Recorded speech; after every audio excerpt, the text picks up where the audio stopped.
Et bien bonjour à tous, c'est Zatou. Dans cette vidéo nous allons unboxer, tester et découvrir un peu ce bac UPS, donc bac UPS d'APC. Donc pour ma part c'est un onduleur qui a 1500 VA, ça fait l'équivalent de 700 watts environ. Et on va déballer tout ça. Du coup à l'arrière on a 4 prises qui sont vachement espacées et ça c'est plutôt cool. Du coup si vous avez de grosses prises, des gros blocs chargeurs, vous pouvez les mettre sans souci et ça gênera pas l'autre prise, donc ça c'est déjà un super bon point. On a aussi un connecteur pour le fax, donc pour les téléphones, et aussi pour DSL, donc tout ce qui est ADSL, VDSL, etc. Donc pour votre connexion internet, tout simplement. Et ici on a un petit connecteur USB pour le connecter à un PC qui du coup servira à utiliser le logiciel qui est fourni par APC. On va voir ça juste après. D'ailleurs le câble n'est pas fourni, donc faudra en acheter un à part. Et d'ailleurs c'est un truc qui a fait énormément débat dans les commentaires d'Amazon. Il y a eu beaucoup de mauvais avis juste à cause de ça, alors que en fait c'est un très très bon produit. APC c'est une marque réputée depuis quelques années maintenant dans le milieu des onduleurs. Il faut quand même le noter qu'il n'y a pas de câble USB fourni, donc moi je dois en avoir, du coup on va pouvoir tester tout ça. Ici on a un petit bouton pour couper le circuit tout simplement, et on a à peu près tout. On a un câble qui n'est pas détachable, c'est un petit point négatif tout de même, et on a un câble qui fait un bon mètre. Donc c'est plutôt honorable. À l'avant, on n'a pas grand chose, on a deux LED pour savoir s'il faut remplacer les batteries et pour savoir si l'onduleur est en ligne ou pas. On peut voir le modèle qui est un 1400 VA, donc c'est les plus gros modèles de cette gamme, il n'y a pas plus gros. Ça fait environ 700 watts d'après leur estimation. Donc ça sera plutôt correct pour la majorité des personnes, je pense. Et on a forcément un petit bouton power pour l'allumer et l'éteindre, tout ce qui est de plus banal. Et dernière petite chose à noter, c'est qu'APC, c'est pas des rigolos, ils font pas les choses à moitié. Et on peut voir ici une fiche de tous les tests que les batteries ont enduré. Donc on peut voir les tests de passette, passe, etc. Et on a la liste de tous les tests qui y sont passés. Sachez que quand vous achetez des batteries, donc sachant que pour ce modèle-là, les batteries de remplacement coûtent 70 €, c'est pas extrêmement cher en soi, sachant que les batteries on les remplace entre 3 et 5 ans approximativement. Je dirais plus 4-5 ans pour vraiment être large. Comme ça vous utilisez vraiment vos batteries à fond.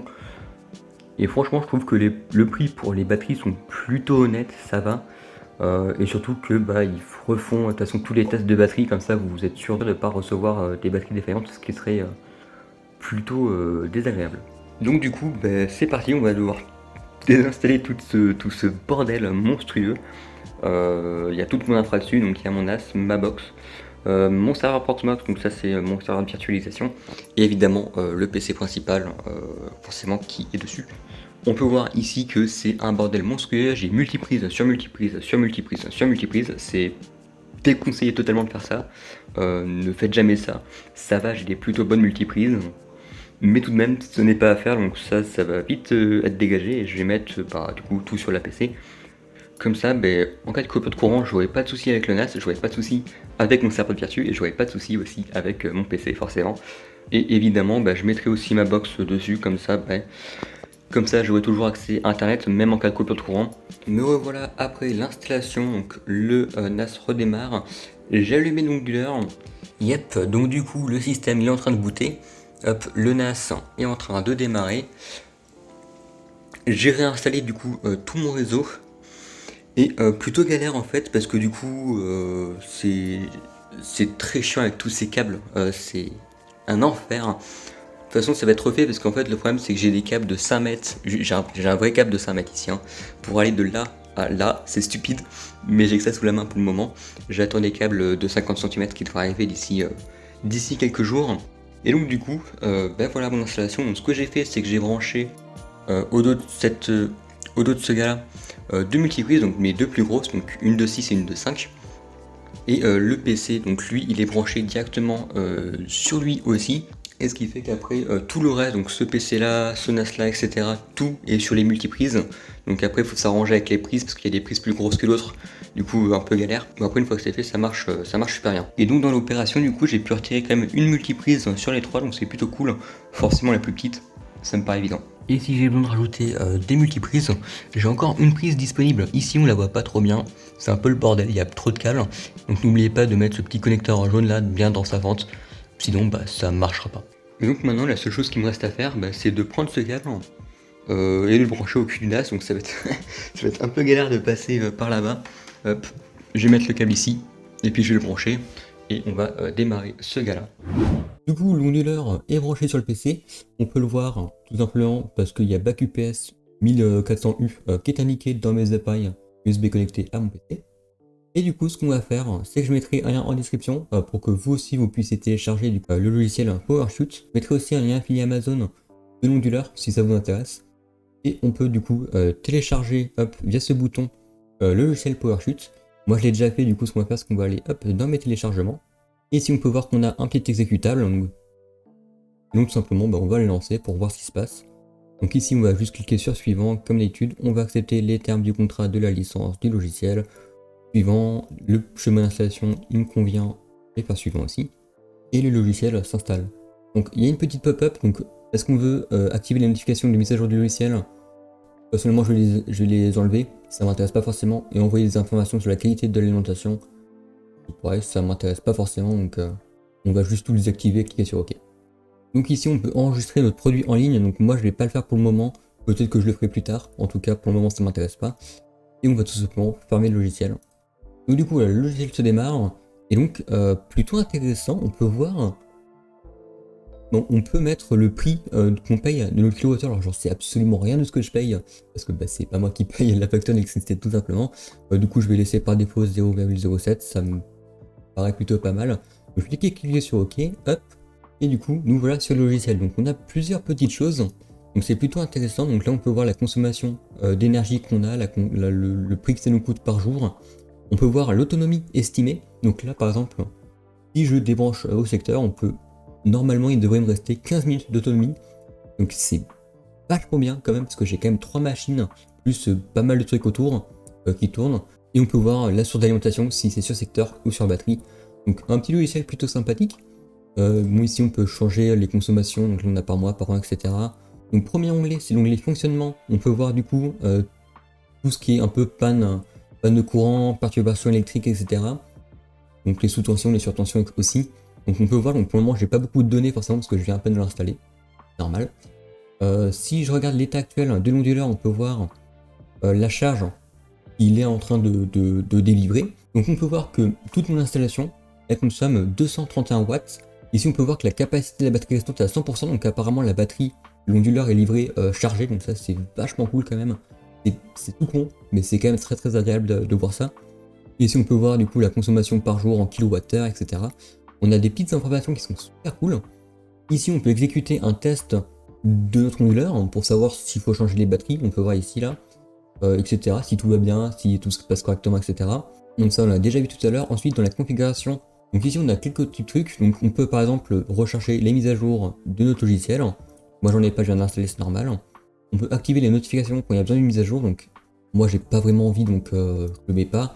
On peut toujours afficher l'icône dans la barre des tâches, donc ça veut dire qu'on peut toujours l'afficher ici. Donc moi ça m'intéresse pas, du coup hop, je vais le désactiver. Afficher les tonalités de PowerShoot, je sais pas trop ce que c'est, du coup je vais laisser activer. Ici on peut envoyer, du coup on peut recocher, envoyer les informations de la qualité de l'alimentation. J'ai pas envie d'envoyer mes données, donc ça m'intéresse pas vraiment. Hop, ici je vais cliquer sur appliquer. Donc ici ce qu'on peut faire, c'est tout simplement régler, donc économiser la puissance de la batterie ou laisser l'ordinateur fonctionnel le plus longtemps possible. C'est-à-dire qu'au bout de 5 minutes, ce qui va se passer, c'est que ça va couper l'ordinateur, ça va l'arrêter, de manière propre évidemment, pour ne pas trop plomber la batterie. Donc moi ça peut être intéressant dans mon cas, parce que j'ai des serveurs qui tournent, donc il vaut mieux que je garde ma puissance de mes batteries pour mes serveurs, plutôt pour mon PC. Donc si vous avez qu'un PC de brancher, laissez la deuxième option activée. Donc moi je vais rester sur économiser la puissance de la batterie, comme ça mon PC en 5 minutes j'ai le temps de sauvegarder tout ce que je fais, j'ai le temps de sauvegarder mon montage vidéo, sauvegarder les fichiers, etc. Donc 5 minutes c'est très correct, si on a besoin de moins on peut mettre moins. Donc moi au bout de 5 minutes ça s'éteint, comme ça j'ai plus de batterie pour mes serveurs. Donc du coup je me suis absenté de chez moi pendant une petite journée et comme par magie il y a une coupure de courant. On se demande bien pourquoi, il y a des coupures de courant toutes les semaines, bref, peu importe. J'apporte une petite précision aux paramètres qu'on vient de voir. En fait, le PC se coupe au bout de 3 minutes, quoi qu'il arrive. C'est-à-dire que moi, je pensais qu'au bout de 3 minutes de coupure de courant, donc c'est-à-dire 3 minutes sans courant, donc 3 minutes sur batterie, le PC s'éteignait. En fait, non. Ce qui se passe, c'est qu'il y a une coupure de courant, même si le courant est revenu après 1 seconde, ou après 2 secondes, ou après 1 minute, le PC va quand même s'éteindre au bout de X temps que vous avez défini dans le logiciel. C'est assez problématique. Du coup, ce que j'ai fait, c'est que j'ai basculé le paramètre sur la seconde option. En tout cas, ce que je peux vous dire, c'est que l'onduleur, par contre, pour mon QNAP, donc pour mon NAS, pour mon serveur et pour tout ce qu'il y avait dessus, ça a fait le job, donc l'onduleur marche vraiment parfaitement. Il y a juste ce petit détail du coup que je voulais vous partager, et on retourne sur la vidéo. Hop, on va cliquer sur appliquer encore une fois. Dans les notifications, c'est vachement intéressant. En fait, quand il y a un problème, l'onduleur, comme un NAS, il va biper, il va faire des bips, c'est plutôt agaçant. Donc on peut désactiver les alarmes de batterie de secours, etc. Entre 20h et 8h par défaut. Et sinon, on peut tout simplement désactiver les alarmes tout court, ce que je déconseille quand même. Et on peut tout le temps les activer. À vous de voir ce que vous préférez, si vous voulez entendre des bips pendant la nuit ou pas. Ensuite, on a la sensibilité. Pour la plupart des gens, vous n'aurez pas besoin d'y toucher, donc je vais laisser sur moyenne. Si vous avez besoin de régler, bon bah c'est ici. Ce qui est cool, c'est que le logiciel est en français, du coup ça devrait pas être très compliqué, vous devrez comprendre tout ce qui est marqué dedans. Et dans les tensions, on peut tout simplement dire à l'onduleur d'intervenir si la tension est en dessous d'un certain voltage. Je vais le laisser par défaut, j'ai pas besoin d'y toucher. Normalement, votre tension sera aux alentours des 230 volts, vu que c'est une prise courant classique en française, ça livre 230 volts. Et donc on peut voir aussi qu'on a le même paramètre. Là, je peux pas, j'ai pas de réglage possible, je peux juste mettre 280 watts, 280 volts. Si ma tension dépasse 280 volts, qui est sur tension du coup, tout simplement, ça va mettre sur batterie pour pas trop abîmer les composants de l'ordinateur par exemple. Donc dans la description, vous retrouvez aussi un lien vers les remplacements de batterie. Donc si vous avez besoin de changer de batterie, vous aurez un lien directement dans la description. Sachez que comme j'ai dit, les batteries coûtent dans les 70 €. Les deux batteries, parce qu'il y a deux batteries mises en série dans la PC. Donc du coup, les deux sont livrés avec pour une modique somme de 70 €, ce qui encore je trouve très honnête comme prix, sachant qu'on les remplace environ tous les 4, 5, 6 ans, si vous voulez, suivant vos besoins, etc. Vu que ma batterie est chargée à 100%, ce qu'on va faire, c'est qu'on va tout simplement voir ce qui se passe. Je vais débrancher la batterie, on va attendre 5 minutes le temps que le PC redémarre. Du coup, j'ai réavancé l'onduleur pour pouvoir tout simplement débrancher cette prise. C'est ce qu'on va faire tout de suite. Hop. Et on peut l'entendre, du coup. Voilà. Il est pas content, tout simplement, parce que j'ai coupé l'alimentation, et là il est sur la batterie. Du coup, tout ce qui est ici, ça tourne sur la batterie, et on va aller voir sur le PC ce que ça donne. Donc, sur le logiciel, on me détecte bien que je suis sur batterie, et normalement, le PC devrait s'arrêter au bout d'1 minute, donc là, ça fait déjà quelques secondes. Et on va voir tout simplement ce qui se passe. D'ailleurs, ici, on a même le temps d'arrêt, ici, donc c'est plutôt cool. Quand c'est sur batterie, on voit le temps d'arrêt du PC, donc c'est plutôt cool. On n'a pas les secondes, par contre. Bon, on a juste à attendre. Hop, c'est bon. Donc là, on voit le petit logiciel qui se lance pour dire hop. C'est-à-dire, on peut même voir qu'on peut annuler l'hibernation ou on peut l'hiberner maintenant. Donc si on n'a pas envie d'attendre les 10 secondes restantes, et on peut voir que le PC se verrouille. Donc là, on peut voir que le PC s'est éteint, tout simplement parce que cette lampe s'est éteinte. Ça s'est éteint, les écrans sont éteints. C'est nickel, hein. Ça marche vraiment pas mal. Et du coup, on va rebrancher la batterie, voir ce qui se passe. L'onduleur a pris le relais très correctement, il y a tout qui fonctionnait parfaitement. Donc c'est pile ce que je cherchais, je suis vraiment très satisfait du truc du coup. Et je peux tenir quand même en 15 minutes avec PC allumé. Donc sans PC allumé, je devrais facilement enlever la moitié de ma consommation. Et je pourrais tenir environ peut-être 25-30 minutes. Donc c'est vraiment énorme. J'ai pris vraiment un truc vraiment surdimensionné pour ce que j'ai. Mais en tout cas, je peux tenir longtemps.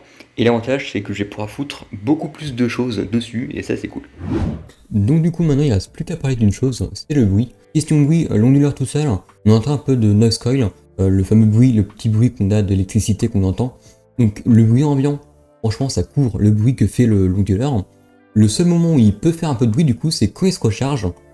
Et c'est pas un truc catastrophique comme le R310 que je vous avais présenté. Donc après, ça dépendra de tout le monde. Moi, je trouve que c'est très correct, même si vous le mettez dans votre maison, si vous le mettez vraiment dans une pièce à vivre ou dans votre salon, par exemple, etc. Donc, question bruit, c'est pas mal. En question puissance, franchement, 700 watts, c'est beaucoup surdimensionné, mais c'est pas grave. Du coup, conclusion, c'est un produit que j'en suis très content.